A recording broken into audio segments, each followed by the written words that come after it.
Diante da intervenção federal, a pergunta que muitos fazem é como o Rio chegou a tamanha desagregação na área da segurança pública. As principais vias expressas da cidade transformadas em trincheiras, na mira de ladrões de carga. Crianças mortas por balas perdidas. Só até o começo desse mês, o estado do Rio registrou 530 tiroteios, 16 por dia.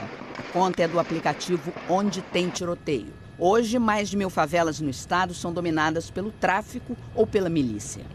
Uma guerra que não escolhe lugar. Na Rocinha, os confrontos dividem a zona sul e a zona oeste da cidade. Nas comunidades que beiram a Avenida Brasil, a linha vermelha, a linha amarela, os tiroteios quase diários roubam o direito de ir e vir de milhares de pessoas. Na região metropolitana, favelas de Niterói, São Gonçalo e da Baixada Fluminense também viram a violência disparar com a migração de traficantes. A Costa Verde do estado, região que até pouco tempo atrás era um paraíso para turistas, também passou a sofrer com o aumento da criminalidade. Em Paraty e Angra dos Reis, o número de roubos quase dobrou. A escalada da violência começou há meses. Em julho do ano passado, o governo federal anunciou ajuda. 8.500 militares estavam nas ruas para reforçar a segurança. As tropas vieram autorizadas pelo presidente Michel Temer numa operação da Garantia da Lei e da Ordem, a GLO. Em setembro, ocuparam a favela da Rocinha, que vivia uma guerra entre facções rivais. A favela é uma das 38 comunidades com unidade de polícia pacificadora, a UPP, um projeto que funcionou por um tempo, mas deixou de impedir o avanço da violência. O apoio das tropas federais acabou não ajudando muito. Na Rocinha, os traficantes mais procurados fugiram e os índices de criminalidade subiram em toda a cidade. Em 2017, os roubos aumentaram 10% em relação ao ano anterior, uma média de 640 por dia. Os homicídios dolosos, quando há intenção de matar, também subiram e atingiram uma média de 14 por dia. 134 policiais foram assassinados.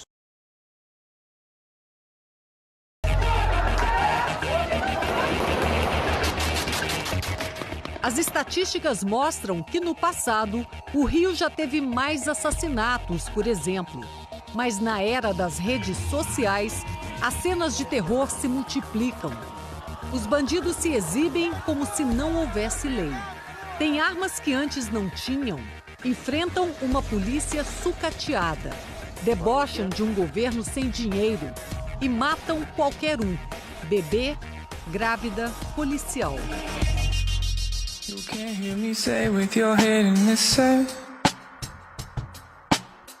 that you're taking too much, I wear you like a friend. I'm washing away and you're giving me up.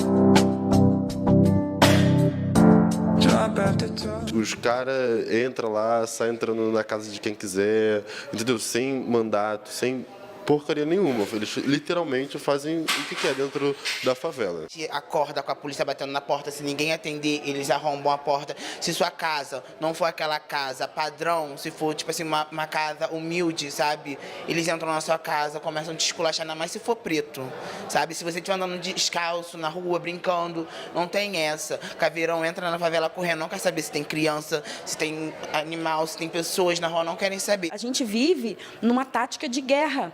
A gente não pode subir por esse lado, se der tiro a gente tem que fazer isso. A gente ensina os nossos filhos a se defenderem da bala perdida. E a gente tem medo todos os dias. A gente tem medo do nosso filho ser o próximo. Morro do Vidigal, Rio de Janeiro.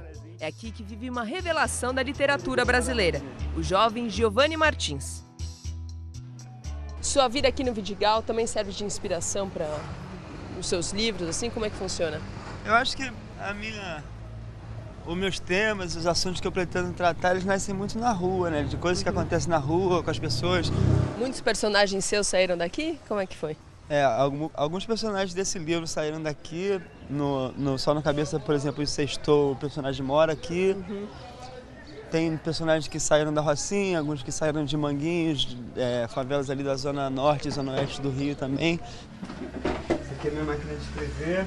Ah, olha só. Você trabalha na máquina de escrever? Sim.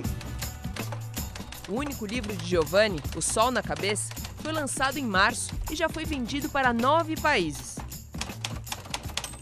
Na época desse livro eu estava sem computador, então não tinha como ficar acessando o computador toda hora. Então eu já procurava ter um material grande, ia para a biblioteca ali no centro da cidade e ficava digitando lá. Então quando eu passava para a máquina, eu escrevia lá um parágrafo. Se eu não gostava daquele parágrafo, eu descia a folha e escrevia mais uma vez o mesmo parágrafo embaixo, até eu ficar satisfeito. A máquina traz uma coisa também que eu acho interessante, que é o registro das suas tentativas, né? Hoje em dia eu olho os textos e penso, olha, eu saí desse lugar e agora vejo o livro publicado e cheguei aqui, sabe?